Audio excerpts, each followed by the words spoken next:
kipenja ni kawuono en tarik adi, tabiro nyisi ni kawuono en odiochieng' mar jomoherore kata odiochieng' mar hera. Kata kamano kipenjo ripota kata nyawadwa Chris Owino ni kawuono en tarik adi, to biro duoki ni en otieno motelo ne yiero mag AUC ma ibiro tim odiochieng'no makiny. Kata kamano nyakoromo gi yiero en mari, ponono ni odiochieng' ma kawuono ikawe kaka odiochieng' mar hera kata iketo itwe chunyi ne yiero mag odiochieng' makiny kama Raila Odinga en achiel kuom jolar kom mag AUC. Mano be mana kare. Bende wabiro nyisi ikruok ma osetimore achiel kachiel e piny mar Addis Ababa kotenore koda yiero ma kamano ma igeno tim kata mochan tim odiochieng' makiny tarik 15 mano dwe mar 2 odiochieng' makiny. Chieng' ngeso wabiro lero ni achiel kachiel geno mar jopiny. Ang'eyo ni oganda mopogore nitiere koda geno mopogore kotenore koda yiero ma kamano. Jogo maneno ni en kom ma ochiek kendo ma osechopo ne piny Kenya gi jogo maparo ni kaluwore koda weche maka kod kacha kachiel koda kaka chenro dhi, Raila Odinga samoro ok nyal kata ok binyal yudo kom ma kamano. Bende jotelo mathoth ochopo e piny mar Ethiopia boma Addis Ababa ka bende girito giliyo yiero mar odiochieng' makiny ka gichiwo siro ka bende welogo otelegi kod jatend piny ma pacho ka mano William Ruto kachiel kod jotend migepe Musalia Mudavadi. Adwani mondo mi waranga den to gin weche mage ma omiyo pek e weche manyien mag otieno sani. As the AUC Commission elections draw close, the government reaffirms its unwavering support and optimism in the candidature of the Right Honorable Raila Odinga for the chairmanship. Piny Kenya wacho ni gin kod geno ni jachung' margi e yiero mar kom mar Africa Union Commission Raila Odinga dhi bedo jaloch. Kwa Kenya tunajivunia Mheshimiwa Raila Odinga. Na kwa hivyo tumesema tufike hapa na viongozi ambao wamefika hapa wote ni madiwani ili waje waone nchi ya Afrika ikigeuka. Ushindi ya baba ni ushindi ya Afrika mzima na pia tunajivunia kama wa Kenya. Joera mag Raila Odinga omolebo ma Addis Ababa Ethiopia mar chung' kode ka kinyo donje yiero mar kom mar AUC. Wakwayo ni mondo chiemo ahoyaye kata mitedo e bath yore mondo kikwa bed kwa chamo kendo e gweng'ni endi wasegolo onyo mondo chiemo liete kik bedi. Piny owacho koro kumo chiemo e liete e kaunti ma Migori ka tuo nyaldiema onego ng'ato achiel Kuria East.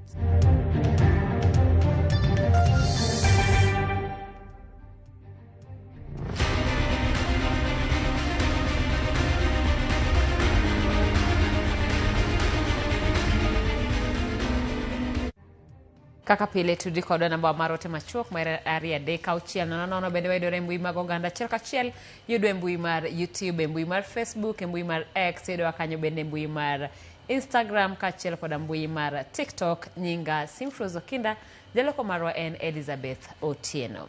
Kawachako en ni piny owacho singo ne oganda jo Kenya mondo bed gi geno ne jalar kom mar riwruog pinje Afrika riwruoge mag pinje Afrika Raila Odinga dhi duoko loch pacho kae e yiero makiny.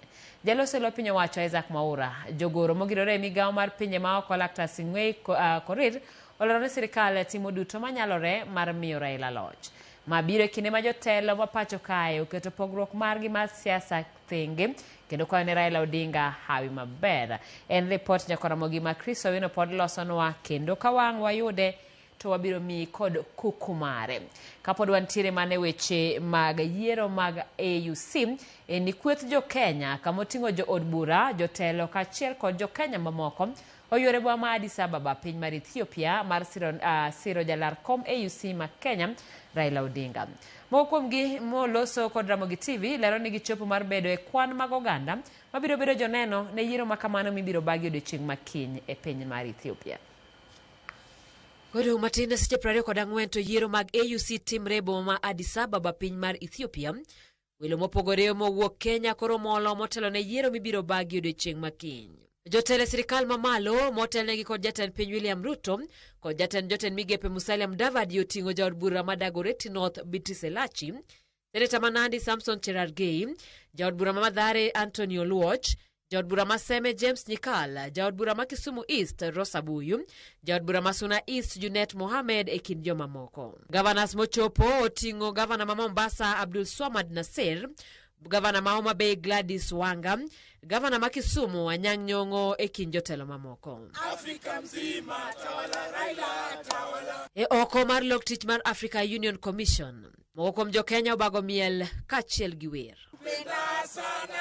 Gipako Raila kuom telo maber mosenyise okenge mopogore mosetelie ka gin kod geno ni kiny ne yud lemo mar bedo jakom mar Africa Union Commission. Mimi nimekaa na yeye miaka mingi, amekuwa mbunge wa Lang'ata miaka 20 tukifanya chini yake, na kazi aliyofanyia wana Lang'ata na akaendeleza kuifanyia wana Nairobi na vile vile akafanyia wa Kenya tunajivunia Mheshimiwa Raila Odinga. Na kwa hivyo tumesema tufike hapa na viongozi ambao wamefika hapa wote ni madiwani, ili waje waone nchi ya Afrika ikigeuka na kuona yale misingi, yale ujuzi, ungwana, kiongozi ambaye hana ubinafsi. Gilero ni kato bedo ni gionge kura, giketo alama makende ne loch ma Raila Odinga. Ndio hatuna kura, lakini maombi yetu na kura yetu ya rais wetu William Samoei Ruto, tunajua baba ataweza kuchukua ushindi. Ushindi ya baba ni ushindi ya Afrika mzima, na pia tunajivunia kama wa Kenya. Tunajua wakati mmoja wenyu amesonga mbele, ataweza kuvuna matunda na walete. So ofisi ndio hii tunaiona. Hii ndio ofisi, na hiyo ofisi ndio Raila atariport. Nimeingia ndani mpaka nimekutana na president ya Senegal. Tukapatana naye hapo akakubali. Tumemuuliza utapatia Kenya kura? Akasema doli. That is tick. Mwela rokomar AUC korocho pengende kendo odiochieng' makiny ibiro ng'e jaloch e kind jolarkom no adek kamoting'o Raila Odinga mar piny Kenya, Mohamed Ali Yusuf mar Djibouti, kaachiel koda Richard Randriamandrato mar piny Madagascar. Nyakoromo gimana kaka ne wasingonu e kinde mabiro wabiro tero achiel kachiel nyaka e boma ma Addis Ababa piny Ethiopia, kama bende koro ikruok ochopo e ng'iende mar mondo mi ripota marwa Seth Olale olernwa ler matut ni seche matin modongi. Ang'o madhi nyime e piny Ethiopia to maling'ling wacho nang'o kotenore koda yiero mar odiochieng' makiny. Ka ok kamano wadhi e kaunti ma Kisumu matin, kama nyola moro e gweng' ma Kanyakware, kaunti ma Kisumu koro dwaro mondo ratiro ne nyathigi ma jahigni 5 mano bambi kod dichuo moro ma jahigni 25. Familia mamiyo jonyuol ne lit mathoth e chunygi. Nyathi ok nyal wuotho kata matin. Nyathi ka wuotho chalo ng'at mapuonjore wuotho. Itimo nyathi to nyathi okore, tani ywak. Ma nyathi go nduru, to min gi penjo nyathi. Ok ywak iluoki. Ang'o ma kuma ywago? Mokwongo wacho ni ogore piny. Ogosendane piny. Koro kwa chune ogwom piny, ochune gi gwom piny. To wang'eyo kasendane kuro. Ko nyathi no repi. To penje. Gino timre ni kanye? Ng'ayo timo gini? Nyathi wacho. Ang'aturu nega kuro. Naka nyathi achiel kachiel. Ating'e nyathi ding'eya. Nyathi ng'isona barka. Nyathi donjo kodwa e yot. Nyathi donjo kodwa e yot. Nyathi explain. Kaka ne en. Kaka nobedo. Kaka nochakre. To nyathi sera nene kwar jo kama opilore. Nyathi fine chwere sianane chieth bende wuok. Nobedo na malit makata na wundi na yud gi machal kamano nyathino dina kago lowo jo kamama na letna. Jonyuol nyathino wacho ni kata obedo ni nonro mar laktar noyango bembo mar nyargi nyadenuoya ahinya to kachienne onge ondamo malong'o ma obila osekao kata tok chwalo lipot makamano e tendo obila Mariat. Gima setimore sani onge joka mama piny masani ni en piny pesa oketho piny chana dier koro nyakwara ok nyalo yudo ratiche nekech pesa onge go. Akwayo sirikal mondo konya omina nyakwara ratiche nyakwara makeka kuongo neno. Ndodoro chunya matek, malit, chunya lit. Nyatimna nyathina gima chal kama. Okang' ma polisi nyalo kama long' mondo maka chich onge. Polisi ngiswa ni mondo ambe watem manya chich. Omanya chich kagima wan mane tijwa. Jonyuolne thiano. Mingi thiano. Nikes no kuma bodhie onge. Nyathi ka gino chako ni rame. Nyathi yuak. kata ka nyathi diecho, nyathi yuak. Koro ok ang'eyo gima dhi mbele. Kind polise gi joma ne nyathi gi otimonwa kama. Ok wang'e gima dhi mbele. Akwa sirikal ni mondo tem omanye kijana ni mondo gikonywa mondo nyathiwa no yuda kine. Jokedo ne ratich oganda e alwora ma Kisumu kotelnegi kod Audi Ogada osingo ni gibiro nyono piny kendo keto obila tesre e wi wachno mondo familiano oyud ratich nyargi. Adwa na wach ni jowinjo wate, ta adwa na sing dalaka. Ok abi yweyo kaka Audi Ogada ma ka nyathini ok oyudo ratiche. Adwa na wach ne county commander. Adwa na wach ne OCPD Maseno. Na miyo gindala dek mar neno ni achich miwacho mawuothe gweng' kani to nigi simo. Achich midwaro ni nigi simo kendo simbe tiyo. Sani koro, Sundo, dhine tenda rita kwe koting'o jatendo bila e kaunti ma Kisumu, jatendo bila Mama Seno, koda pis tendo kwach kich mondo odonjre wachno mapiyo. Bende familiano, sani koro odak gi luoro ni wachni deklal nono nikech mibadhi. Polise ng'wenyo kuon kanyo ma ok nyal mako nyathi. Gibiro make, onge option. Office of the Director of Prosecution osechiwo recommendation mowacho ni omak the suspect otere coach. Gisechiwo the opinion. So onge gimarito gimodong. Ratich nyathini nyako yudi. Sani haudwe achiel, kendo ndalo to podu kwano, Karem okwako chuny familiano kama chiemo mag tim machienglono miyo ywak mar yudo ratiro ringo e pach jonyuolne. Penjo maduong' en ni, ka achich to pod wuotho oko, poko ondhi. Bende ratiro biro yudore, koso ratiro biro tho kama tiang'. Millicent Adhiambo, Ramogi TV, Kanyakwar, Kisumu County. Erokamano ahinya Millicent Adhiambo kuom report malit no kendo bedo na malit nikech Kanyakwar kanye mae to gima waneno ni kinde mathoth weche mag ratiro kwamo e lwet obila ma emonego bed ni konyo e chwalo ratiro tido ka buche mang'eny tho mana e bad sirikal mar doho. Wan gi geno ni nyathino biro yudo chango mapiyo to ka ok kamano ratiro mare biro chopo kare. Wadhi e kaunti ma Homa Bay kama nyathi moro mawuoyi ma jahigni 7 owito ngimane bang' lwar e bugo mar cho e dalagi manie kar dak ma Shauri Yako e boma ma Homa Bay. Nyathino ma oseyang nyinge ni Emmanuel Blessing ne olwar e bugo mar chono mane owe dhoge nono odiochieng' manyoro. E kinde mane odong' kende e dalagi. Kaluwore gi familia mare, nyathino ma bende osebedo gi tuo mar ndulme ne owe kende ka kwargi ma osebedo ka odakgo ne odhi e liel moro. Ema ka giduogo odhiambo manyoro to gibedo gi buok bang' yudo ka onge. Kwar mare wacho ni mijing'o mar yude ne ogore Lwanda ema kane girango cho manie dala kanyo to giyudo ka ringre ni ei chono. Machalo ka gima ne okier ma olwar ei chono. Obila ne ogolo ringre e bugo mar chono kendo tero nyake kar kano ringre jomotho ma Homa Bay.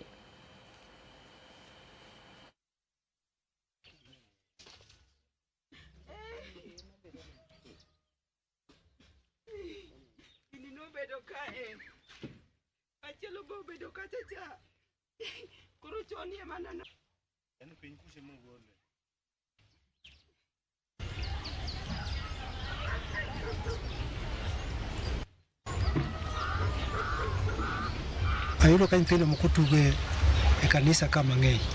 Koro pacha moro biro seche moko wato timore nade wuok odhi oko kocha. Koro chuna dok chien maluoro mabiro nyaka kanyo. Koro temo ng'iye pap kanyo muso katimore nade ok anene. Koro awuok kago kona luoro kama kadhi mwalo nikech wuon gi odgi ni mwalo piny. Koro ago kona kaluoro kadhi mwalo kamano maluoro nyaka piny kocha. Koro awuotho mos kabiro. Ka gikedo get kacha tawinjo ka nduru gore ka kendo. Koro karinga biro tamayudo ni nyathino chiricho. Kato nyithindo ariyo mane wa sikul mane nowe konindo kanyo. Wacho ni mami pare ni bileni e choto gichako ywa. Tang'isi ni utemo wacha ng'ono. Utemo wacha ng'o. Poda na insist mana ni gidhi gimeni. Mama nong'isa ni bileni e cho. Ema ka opatik na kura bire cho. Ba bire cho to kata neno kaneno. Abng'isi ni kela utach ma unu godo na meny. Koso unu neno mana nanga lilo to uwacho na ni nyathini e cho. Ka menyo ndo mna ka nyathi sot ne manorwako ema nene cho okachaka ng'iyo kendo maber tema chake koro ywa. Lesde kawadhi nyime nyako Ramogi Manakane wasingo wadhi achiel kachiel nyaka e piny mar Ethiopia boma ma Addis Ababa kama bende wadwani mondo mi watude achiel kachiel koda ripota marwa Seth Olale ma bende koro nitiere kanyo ne ikruok mogik ne yiero mar AUC matimore odiochieng' makiny. Seth oimore kapo ni nyalo winjo wati nyama leronwa ni to tielo mogik chalo nade, ikruok osebedo machalo nade, maling'ling wachango jo Kenya nitiere koda geno malich miwuoro ni odiochieng' makiny loch nyalo bedo mar Raila Odinga. Inyalo mana nyiso ni to piny wacho nang'o Seth? Loch nalo bedo ma ngat mora mora simpros nikech remember that in this particular race there is Raila Amolo Odinga from Kenya. There is also the Madagascar candidate Randriamandrato Richard, who just yesterday received the backing of the South Africa Development Community. That is 16 countries in that particular basket. It does not mean, however, that all of them will vote for him. Also, in this particular race, the Djibouti candidate, that is Mohamed Yusuf Ali, all of them in the country just hours before the presidents, 35 presidents, 8 prime ministers, and 6 representatives of the various presidents make their way inside this particular hall. The hall is called the Nelson Mandela Plenary. This is where the action will be known.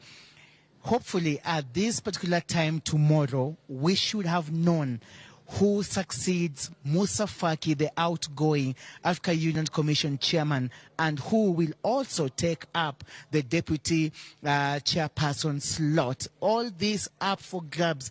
Simpros, you mentioned about what has been ongoing here at the AUC.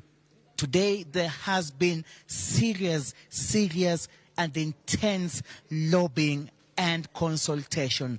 This has been done in 2 fronts. Front 1, led by the President of the Republic of Kenya, Dr. Samuel Ruto, who met a number of presidents, including the president from Senegal, Cote d'Ivoire, and I'm also told Equatorial Guinea, all these heads of states, also including the host president of Ethiopia, where we are right now, Abiy.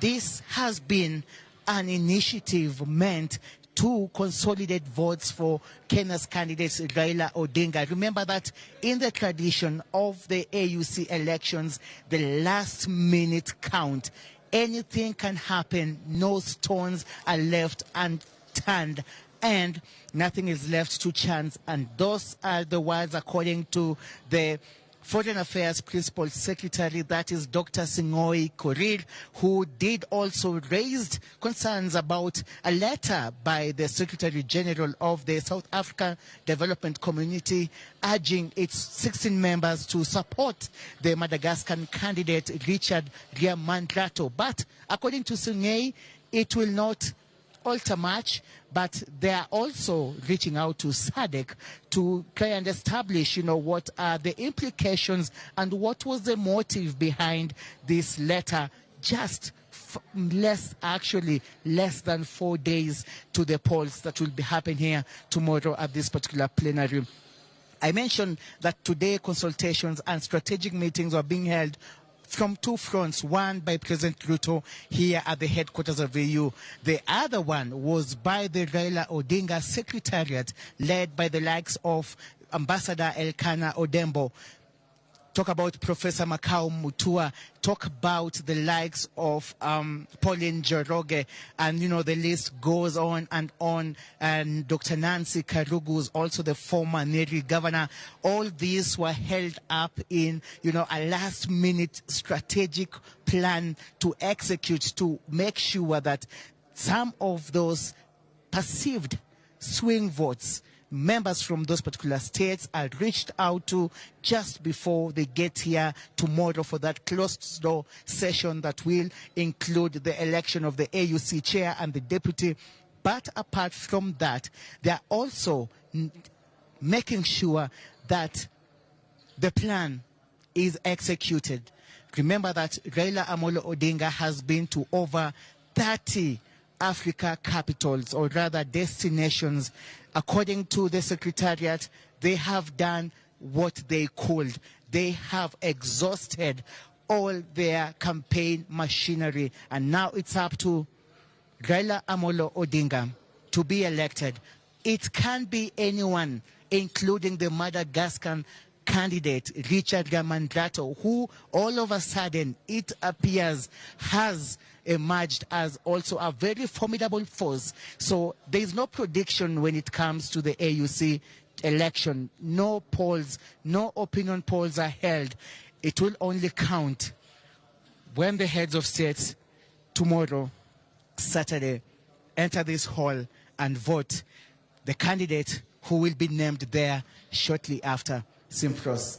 Erokamana Nyaseth kapok aweyi mondo idhi. Penjo maduong' ma jopiny nego ni kiny gichako bede TV gi sadi.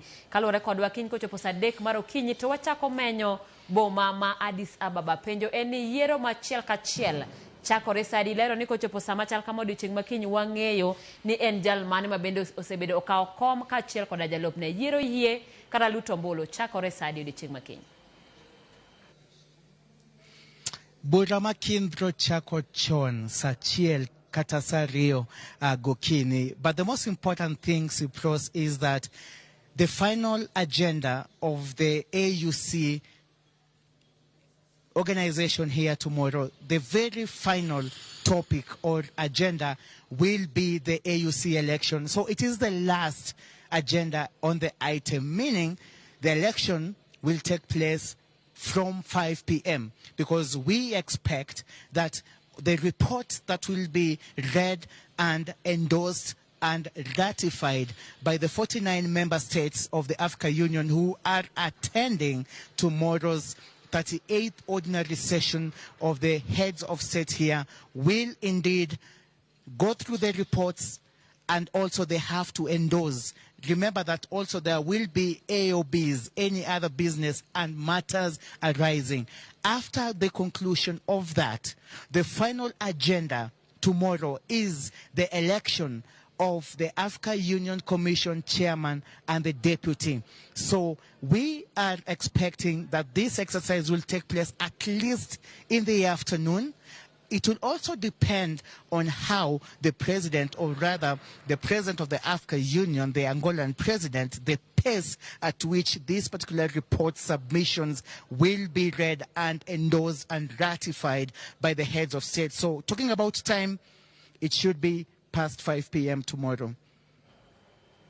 Erokamana Nyaseth, erokamano kuom ler malong'o na geno ni wabro tudore kodi kendo odiochieng' makiny mondo mi wachwe wang'wa achiel kachiel gima dhi nyime. Ka kamano nyakwara mogi adwa ni mondo mi wadhi nyime ka wawuok e piny mar Ethiopia, ka bende adwa ni mondo aparnu ni odiochieng' makiny Ramogi TV biro bedo achiel kachiel e piny mar Ethiopia, boma ma Addis Ababa, kama weche mag ombulu kiny timore. Kikirit mondo mi ogoni mbaka ikete wang'i. Mana ka Seth osewacho ng'ata kuom ji adek go nyalo yudo loch. Ka kamano wadhi nyime kama piny owacho singo ne oganda jo Kenya mondo bed gi geno ni jalar kom mar riwruog pinje mag Afrika Raila Odinga dhi duoko loch pacho kae e yiero makiny.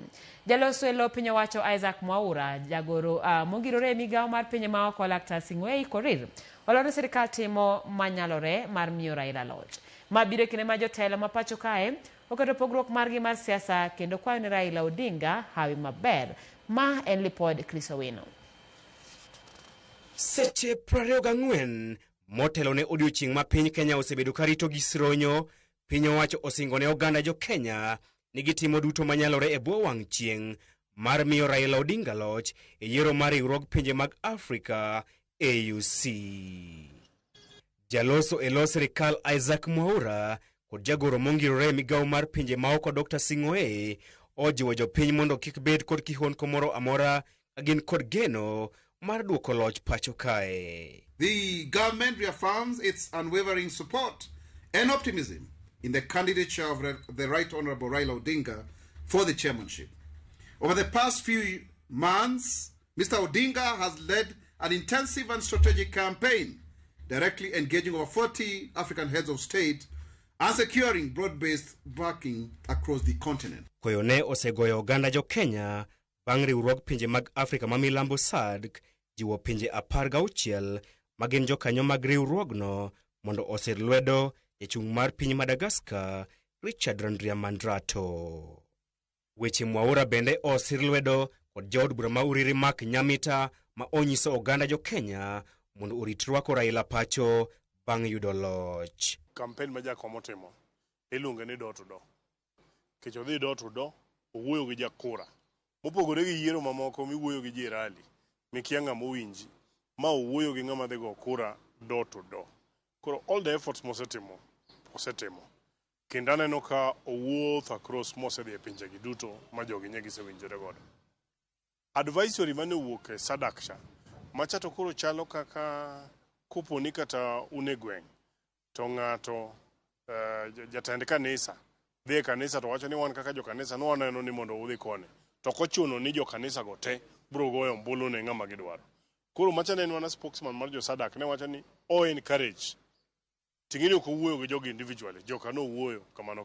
Dr. Sing'wei kod Isaac Mwaura lero ni piny owacho mar Kenya e bwo jatend piny William Ruto ma bende otelo ne kidieny makelo lokruok e kind pinje duto mag Afrika osebedo ka sero jotend pinje mag Afrika mar siro otiko mar Raila Odinga. The government of Kenya, under the leadership of His Excellency President William Samoei Arap Ruto, who also doubles as the AUC champion for institutional reforms, continues to rally support for Mr. Odinga's bid, because a Raila-led AUC will strongly complement President Ruto's efforts in driving critical AU reforms, ensuring that the African Union becomes more efficient, responsive, and people-centered.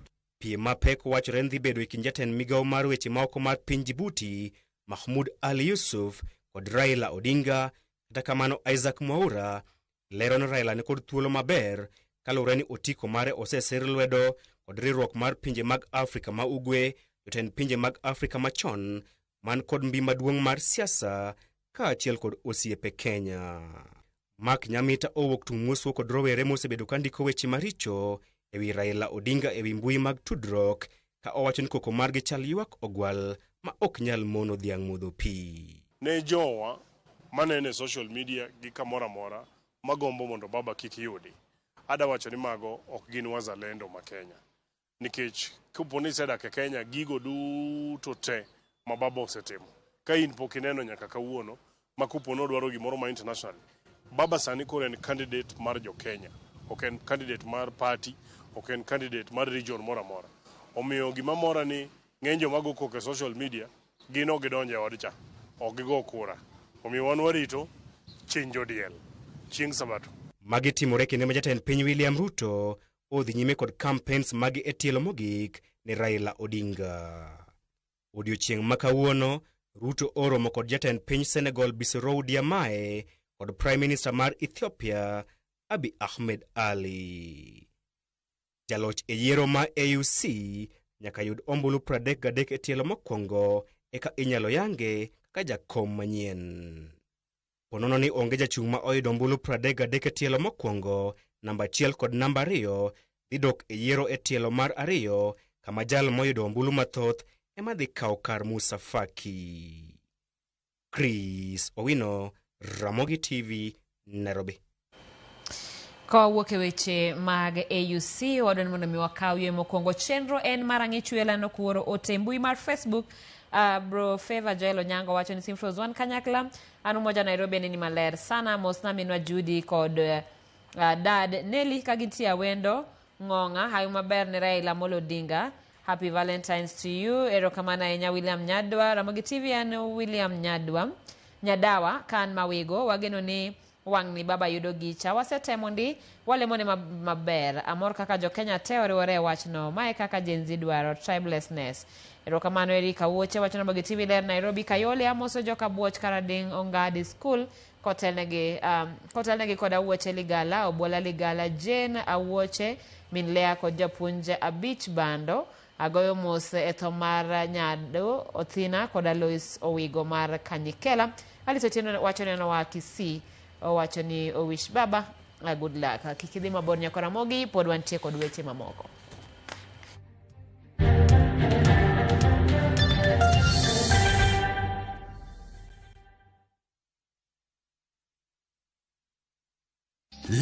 Love is a beautiful thing, and this February, Viusasa is all about love. Watch Boy Child Under Siege as Ochi and Linda get ready to eat a nicely prepared meal. Kuna mtu ameita zimamoto? Of course, Mr. Firefighter. But Linda's parents ruin the moment. In Love Bads, Annie and Farida fight over Jimmy's love and attention. So is this all about the movie? It's not. It's either me or her. And in a brand new season of Monica, Monica's love for Mariga is unmatched, but her obsession over Bob is undisputed. Watch all these and more romantic stories only on Viusasa. I miss your touch.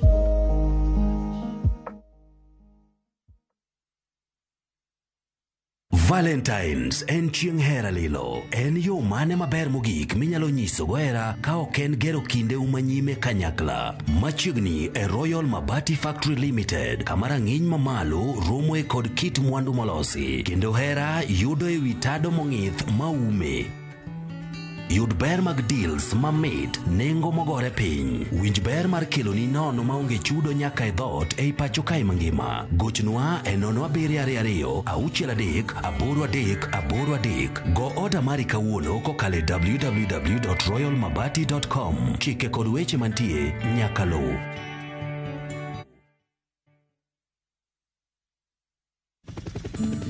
Aviator Player of Love on Shabiki.com. Juu hii Feb, huku ni mapenzi tu ya roho na Aviator Game. Juu big wins and rewards zipo in seconds. Kubali i-give this season. Cheza Aviator and win thou hourly by hitting the highest multiplier of every hour between 9 a.m. to 6 p.m. It gets even better uki hit the highest multiplier of the week, kwani una win $500,000 and a chance to enjoy a lifetime opportunity of riding in a helicopter.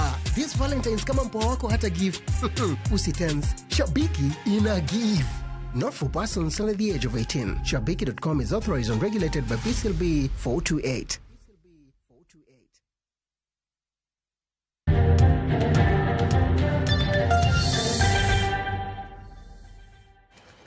Machiegni kendo jatend piny William Ruto bedo kod romo ma opogore are chopo Addis Ababa e piny Ethiopia odiochieng' manyoro. Moko kuom weche ma gitwakie gin kaka arita mar Kenya e piny kata arita mar Kenya e piny Haiti, lokruok e AU kod laro kom jatend AUC mar Raila Odinga. E romo mar jatend piny bende obedo e romo mar loso duol mar keto rang'iny mar gope ne pinje Afrika, chandruok mar dhano e piny Sudan, ka godhiambo ma kawuono odhi bedo kod romo kod jofwambo e duol mar AU.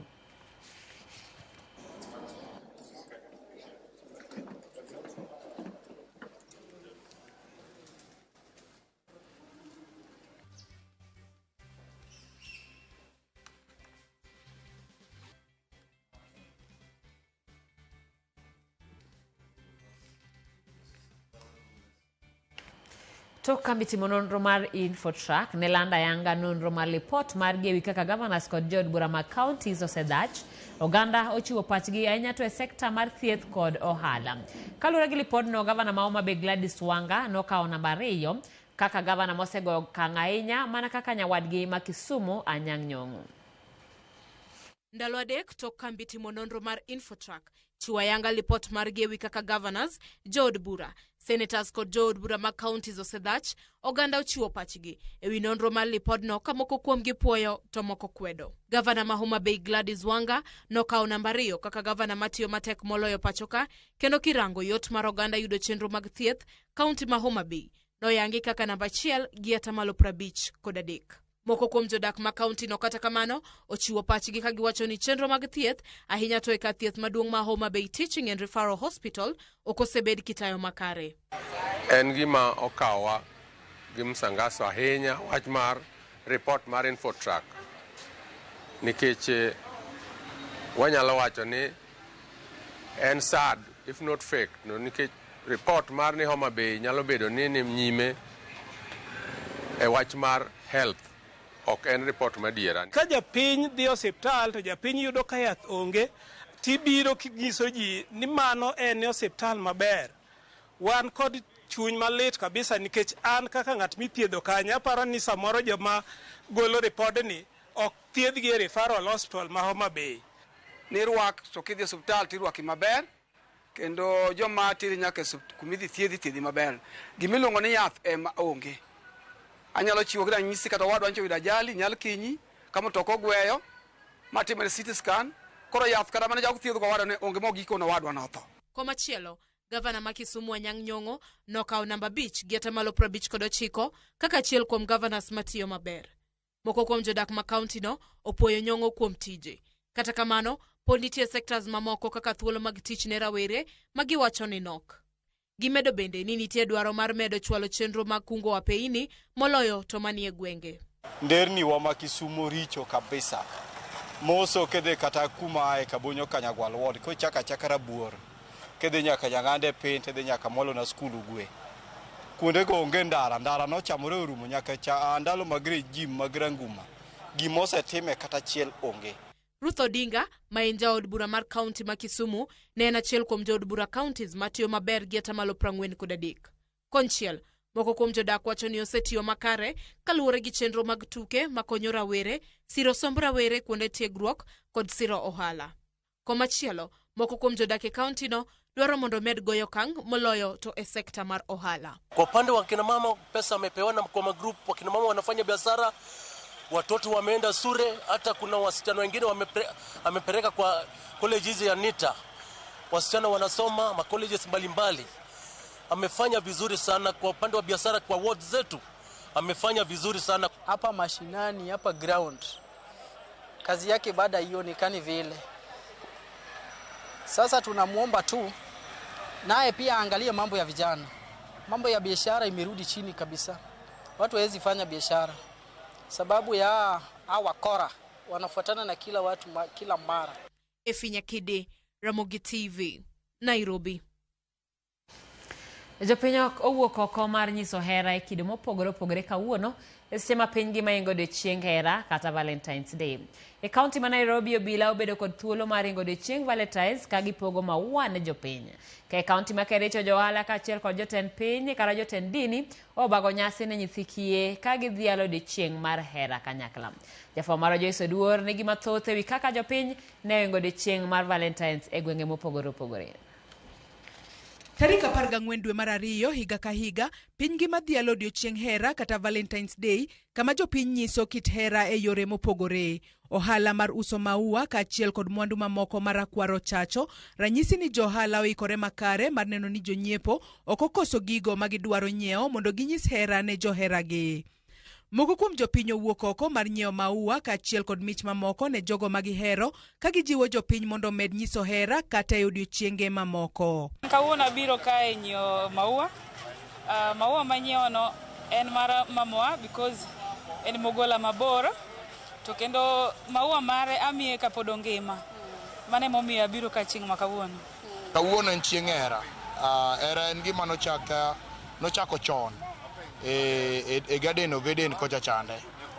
Emomiyo adwani mondo mi akwa jomohere duto ni kik gihere mana kawuono kende. Kata obedo ni jopiny owuok oko mar nyiewo maua kawuono kendo johala omor ni giuso maber, bende giywak ni nengo mamalo ma giwaro godo maua omono giwaro maua mang'eny kawuono. Kata osebedo ni ngima tek kamano, to maua ji onyiewo ne joheragi. Kendo unyalo neno kaka kaeri ji wuothe kendo pong'. Ohala ber to ok ober ahinya kaka last year nikech jofamo dwa medo bei modwa buogowa. Koro ing'eni ka customer kobiro, customer penjo ni kawuono tek manade. Koro gikumwa kata sani wause 100 lakini last year nowuse ga 50 bob. Sani aneno ka ji biro molo last year ne bet ji 10. Maua mwaka oga banj gi 400, sani ni uso no 1,200.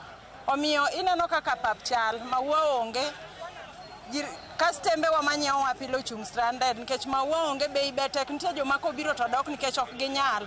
Ngima mar bei oingogi. Obila bende ne okodong' chien e nyiso hera kawuono ka jolupo gai mar obila Eliud Lagat kod Gilbert Masengeli ne ochiwo maua ne jopiny e boma ma Nairobi. Jotend obila go wacho ni okang' makamano en mar jiwo siep makare e kindgi kod jopiny. Today we decided that we join other Kenyans in celebrating this day by sharing flowers, just to express the love and care the National Police Service have for our people.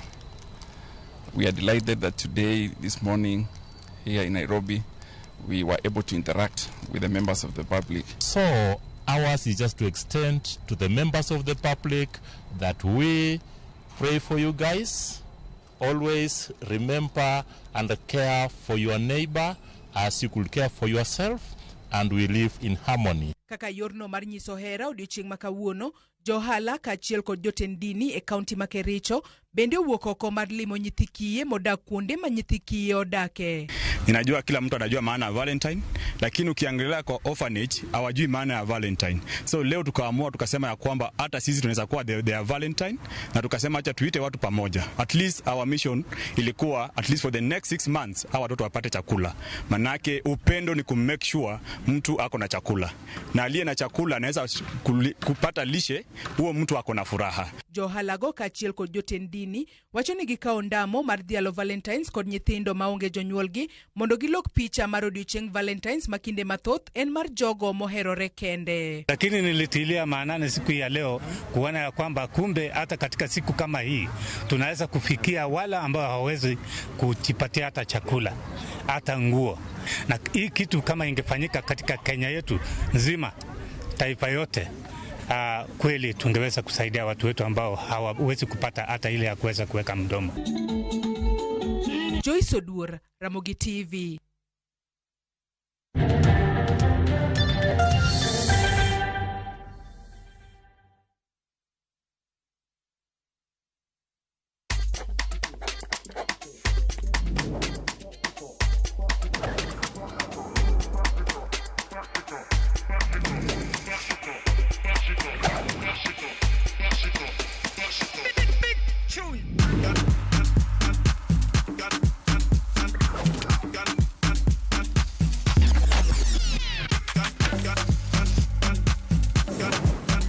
Yore mang'eny mag bik gin duto makende.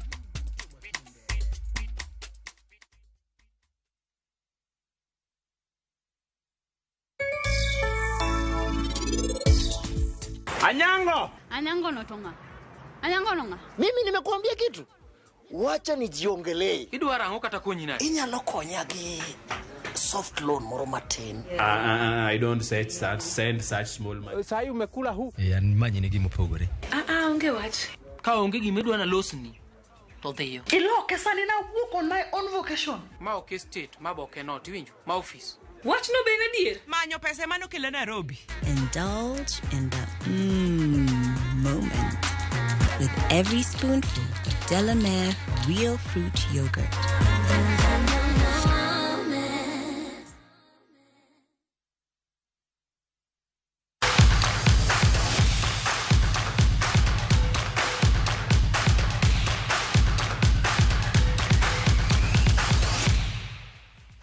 Machiegni pau tuke jatugo machon mane tugo ne team Kenya kaachiel gi klab mar Tusker FC Harold Ndege oyere ka jatatije riwruok matayo tuke adhula pachoka FKF. Ndege ka okar mane en jatatije yor ko jolo Patrick Korir mane ogwetao duwe ni bang' bedet e telo kuom dweche 4 kende. Ndege magi sani en jagoro maduong' e riwruok matayo riwruok mar jotugo pachoka ne oyiere romo makende mar kuku mar FKF mane oromo odiochieng' makawuono. Ndege ma en jahigni 45 oyombo Bob Collins Otieno, Sarah Migwi gi Dennis Gishero.